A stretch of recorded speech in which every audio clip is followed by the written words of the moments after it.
In one winter, more soldiers lost limbs to frostbite than to enemy fire, despite wearing boots built for survival. The so-called warmest gear often doomed feet to amputation. But a simple, nearly forgotten trick, ignored by the top brass, quietly slashed frostbite rates on the front lines. The reason it worked still matters today. But here is the strange part. It was not warmer boots that saved them. Here is how that lost fix changed everything, and why boots alone were never the real solution. Frozen feet turned battlefields into open-air hospitals. Frostbite stripped men of toes and hope. By the winter of 1941, more than 100,000 soldiers on the Eastern Front were listed as frostbite casualties, more than the number wounded by bullets or shells. Field medics ran out of stretchers and splints. They lined up men whose toes had blackened overnight. The medical tents reeked of gangrene and burning flesh, as doctors performed amputations with little more than morphine and a saw. In some units, a third of the men lost at least one toe. Army reports described men collapsing mid-march, boots fused to their skin by layers of ice. One German medic wrote, "The wet cold, combined with the tactical situation, created precisely the conditions most favorable for the development of trench foot and frostbite." The real horror was not just the pain or the loss of movement. It was the knowledge that once tissue froze, there was no turning back. Soldiers watched friends hobble back from the line, their feet packed in rags, knowing amputation was inevitable. Morale sank as the wounded piled up, and entire operations stalled while command tried to make sense of the disaster. The scale was staggering. That many cases arrived in a single winter. But here is the strange part. These men wore boots designed for survival. Why did so many still lose their feet? Not what it seems. Most people assume the boots were the problem. That was not the case. Map zoom in, black and white archival clips. There was a simple fix, and the full twist is still coming. History missed this. A tiny design decision stole warmth from soldiers' feet. Men marched in the warmest boots on paper, and still their feet turned numb within hours. Engineers had promised thick leather, waterproof coatings, and felt linings. On paper, these were the warmest boots ever issued. On the front lines, something was going wrong. The boots that looked impenetrable from the outside became iceboxes from the inside. As men marched, their feet sweated. In sealed boots, that moisture had nowhere to go. It soaked the lining, then froze the moment the men stopped moving. By dusk, the inside of each boot was lined with a thin shell of ice. Socks stuck to skin. The warmth that should have protected them was stolen away by their own sweat. Quartermasters blamed the weather. Field medics started to suspect the gear. Reports from the winter of 1941 described boots so stiff with ice that men had to cut them off. But here is the strange part. This did not happen, because the boots let cold in. The danger was inside. A German engineer reviewing casualty reports noticed a pattern. The more waterproof the boot, the worse the frostbite numbers became. The logic of thicker, more sealed boots had backfired. Instead of keeping cold out, they had trapped sweat in, turning every step into a slow march toward injury. People assumed the boots themselves were the enemy, but that assumption missed the real mechanism. The real problem was trapped moisture, frozen when movement stopped. The simple lesson was this: managing moisture mattered more than sealing out every whisper of air. The idea that better materials alone would solve frostbite proved wrong. There is a bigger reveal still to come, and it changes how we think about cold weather gear. Most assumptions about frostbite do not hold up after you see this method. The real trick was not what people believed. A simple swap kept men on their feet. Medics on the Eastern Front carried a second pair of liners in their packs, sometimes felt, sometimes dry grass twisted into the shape of a foot. Every evening, they would pull the wet liners from their boots, wring out as much moisture as possible, and swap in a dry pair. The damp liners went inside their tunics, pressed against skin to dry overnight.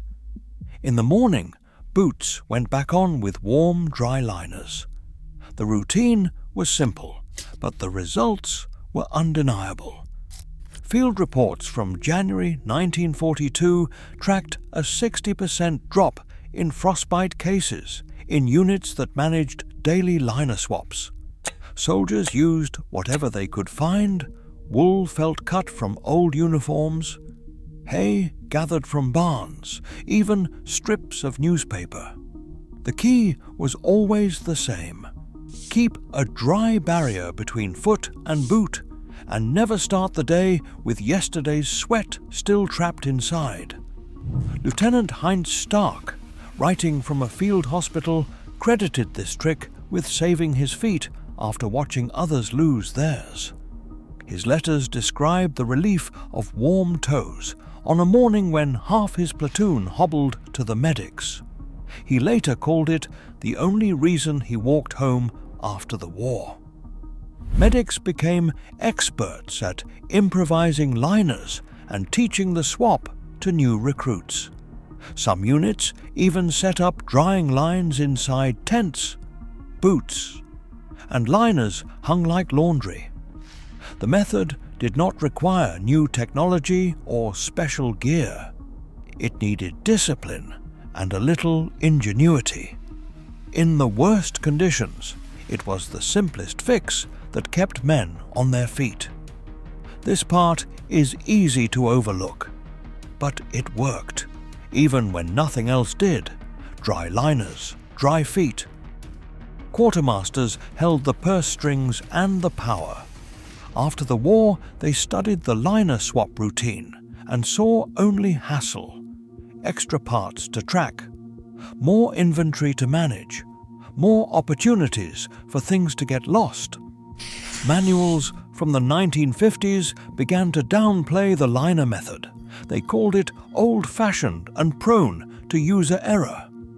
Instead, procurement officers pushed for boots that were sealed, synthetic, and supposedly maintenance-free. The logic was simple: fewer pieces, fewer problems. Patent filings for new all-in-one designs soared, and contractors promised the next generation of boots would solve everything. Industry lobbyists played their part. In 1956, trade groups such as the Rubber Manufacturers Association lobbied the US Army to adopt boots with encapsulated insulation, no removable liner, and no messy drying routine. Internal memos from the Quartermaster Corps argued these seamless boots made supply and logistics easier, even as field medics warned frostbite rates were rising. NATO manuals followed suit, phasing out recommendations for swappable liners in favor of boots that could be mass-produced and easily stored. By the late 1950s, the doctrine of daily liner swaps was quietly erased from official guidance. Medical boards flagged the problem as frostbite numbers climbed during winter exercises in Korea and Norway. Reports from Arctic units showed soldiers with sealed boots suffered more frostbite than those who improvised with old felt liners or even hay. Field results were clear, but procurement priorities and patent contracts won out. The liner swap, a fix that worked, was written out of the playbook. It was replaced by boots that trapped moisture even better than before. History's official record became a story of progress, while the best solution was quietly dropped in favor of something easier to order, to patent, and to sell. Infrared thermography does not care about tradition. In controlled lab tests, boots with removable dry liners kept skin temperatures steady, even after hours in sub-zero chambers. The numbers tell the story. When liners were swapped and dried, insulation stayed nearly perfect, holding up to 95% of its original value. But when liners were sealed in and left damp, insulation plummeted, sometimes losing more than half its effectiveness overnight. Heat loss rates jumped by as much as 30 watts per square meter, enough to push skin temperatures below freezing in just a few hours. Thermographic images lit up with cold spots in boots that trapped sweat, while boots with fresh, dry liners glowed warm. But here is the strange part. The simple change of swapping liners beat more complex fixes. It looks backwards. Field trials backed it up. Soldiers and climbers who used the daily liner swap saw frostbite rates drop by half compared to people stuck in sealed boots. Most people blamed the boots, but the real problem was trapped moisture, not the outer footwear. There is more coming. The science matched what medics had learned the hard way on the front lines. The real trick was routine, low-tech and repeatable. Remove the liner, let it dry, replace it. That small habit preserved insulation and kept skin temperatures safe. The truth was buried. Most assumptions about frostbite do not hold up after you see this method. The real trick was not what people believed. A tiny method kept climbers from losing toes to frostbite. One small fix outperformed the gear meant to protect them. Here is what they actually did and why it mattered. Frostbite destroyed skin and tissue. It turned toes into swollen blisters. It forced evacuations and amputations. On high peaks and polar deployments, it was a mission changer. People assumed better boots would stop it. They trusted thicker insulation and new materials. But boots alone did not solve the problem. Moisture from sweat and melting snow built up inside, and trapped wet insulation became ice against the skin. But here is the strange part. Not what it seems. On Everest in 1991, one climber slipped a second felt liner into his boots every night. He swapped the damp liner for a dry spare. Teammates trusted the latest high-altitude gear, and they did not do the swap. When the summit team returned to base camp, his feet were the only ones without blisters or frostbite.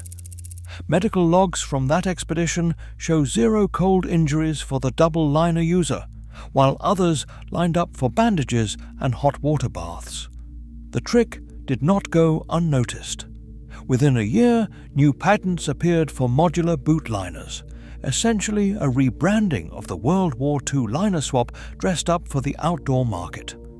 Most people focused on technology, not routine. They expected new materials to replace simple habits. In reality, insulation that looked better often held moisture against the skin. Many assumed the boots were the problem, but that was not it. The real issue was moisture management. There is a bigger reveal still coming.